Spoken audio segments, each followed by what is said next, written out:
Hey, I saw a tweet from Warren Sharp, and he ranked every defense in the NFL from most expensive to least expensive, with one being the most, 32 being the least.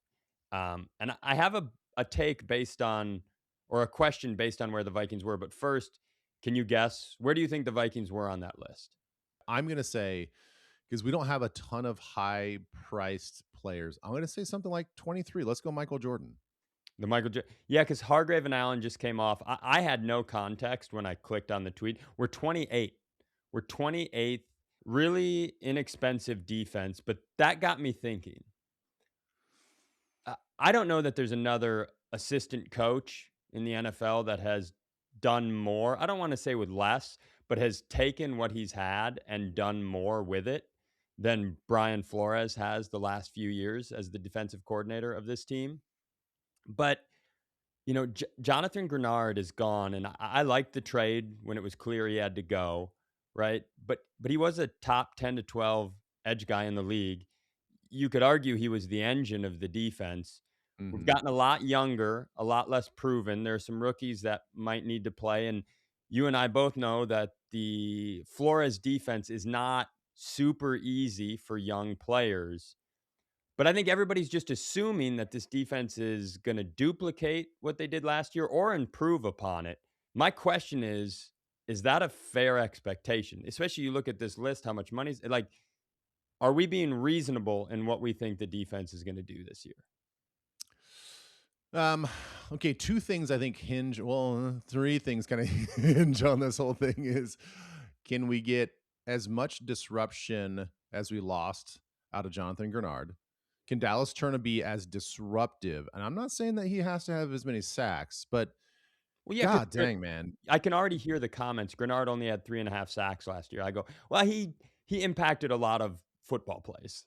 Yeah, I forget what website it is, but they actually have I think they call it the chaos factor, and it's how much disruption any defensive player creates, and it's quarterback hurries, hits, tackles for loss, like, they have this whole sort of metrics, and if I remember seeing that at one point in time late in the season, JG was real high up there, like, his Mhm. chaos factor's very high.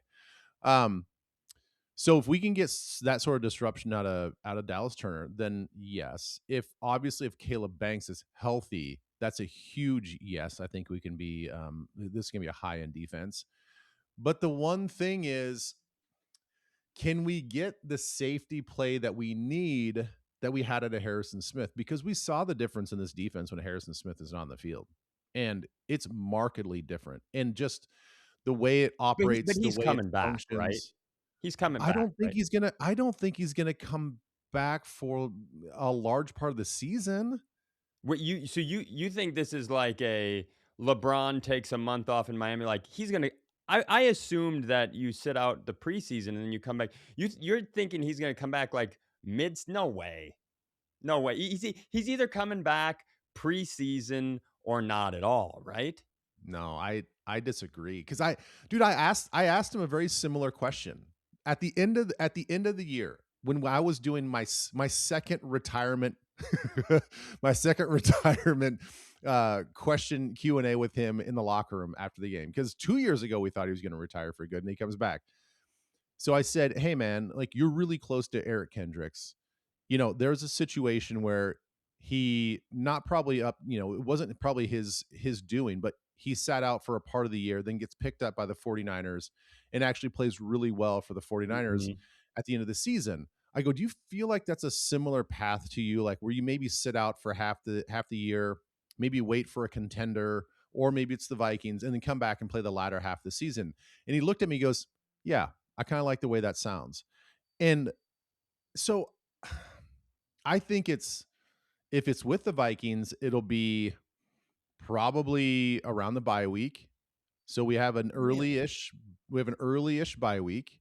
So I could see him coming back and saying, "Okay, I'll use the bye week to sort of make sure that I'm in football shape. Maybe be on a snap count for the first game or two after that, and then after that, he's playing full time." But I get the sense that he's not done. He'll play for part of the season. But I think that's a major factor because we saw what happens when he's not in the lineup.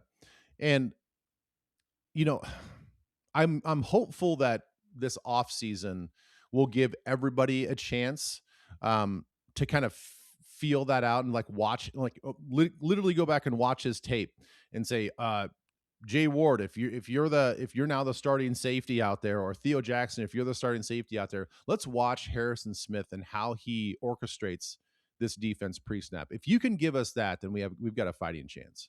So you just think you need somebody back there who's not who is Harrison Smith, but understands what to do in Flores' system and how to operate that position. Yes, and I will say this, that you mention how complicated this defense is, or how difficult this defense can be for young guys, and I would agree with that in the back end. But I'll also go back to the conversation that I had with Harrison Smith a couple years ago, and I said, "Hey man, like just," and this was completely off the record. He doesn't mind that I'm saying this, but he told me, like, I asked him how complicated the defense was. I go, "Man, there's just so much going on. Like, are you guys always thinking out there?" And he goes, "Actually, quite the opposite." He's like, "This, from a coverage standpoint, this defense is very simple. It's a Mm. simple defense." I was like, "Really?"